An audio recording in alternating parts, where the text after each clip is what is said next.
Bonjour à tous, bonjour à toutes, bienvenue pour votre capsule méditative quotidienne ici à l'Église M et quelques versets du psaume 8, les versets 3 et 4 pour méditer la parole aujourd'hui. Quand je considère les cieux, l'ouvrage de tes mains, la lune et les étoiles que tu as mis en place, qu'est-ce que l'homme, qu'est-ce que l'humanité pour que tu t'en soucies, les êtres humains pour que tu t'occupes d'eux? Alors, je ne suis pas scientifique et je dois avouer que l'astronomie ne m'a jamais vraiment intéressé plus que ça. Mais je pense quand même qu'il n'y a rien de plus beau qu'un ciel étoilé. Les étoiles, vous savez, elles ont cette faculté subtile mais grandiose de nous faire réaliser que la création est tellement plus grande que la planète sur laquelle nous vivons et sur ce que nos yeux peuvent voir.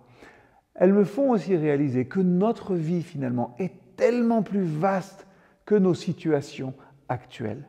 Tout est une question finalement de point de vue, tout est une question de perspective. Quand vous regardez le ciel, il y a soudainement de la place pour respirer et pour exister. Et cette existence, on comprend qu'elle dépasse alors notre aujourd'hui et notre maintenant. Le ciel me fait méditer et je trouve ça tellement beau. Mais le monde me rend un peu claustrophobe et je trouve ça tellement triste.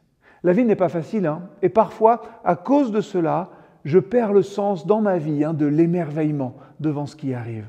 Nous passons la meilleure partie de notre vie finalement à l'intérieur, entourés de lumière artificielle comme celle qui m'éclaire aujourd'hui, au lieu d'être immergés dans la création de Dieu, dans le cosmique.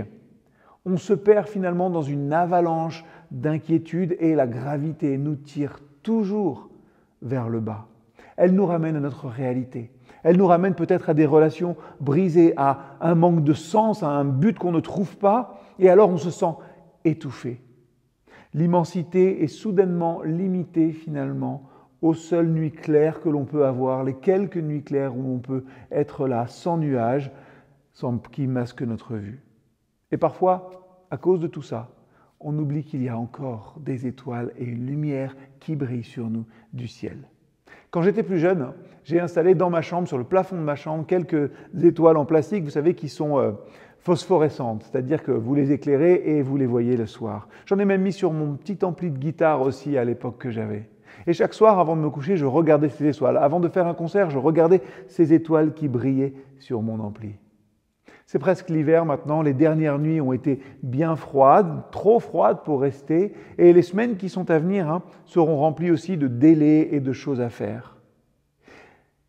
Mais il y a des moments dans nos vies, il y a des choses dont on a besoin pour être réellement humain, pour nous rappeler que nous ressentons, que nous bougeons, que nous respirons encore, que nous ne nous contentons pas simplement de suivre des instructions et des circonstances, mais que nous parlons et nous écoutons. Quand je considère les cieux, l'ouvrage de tes mains, la lune et les étoiles que tu as mis en place, qu'est-ce que l'humanité pour que tu t'en soucies, les êtres humains pour que tu t'occupes d'eux?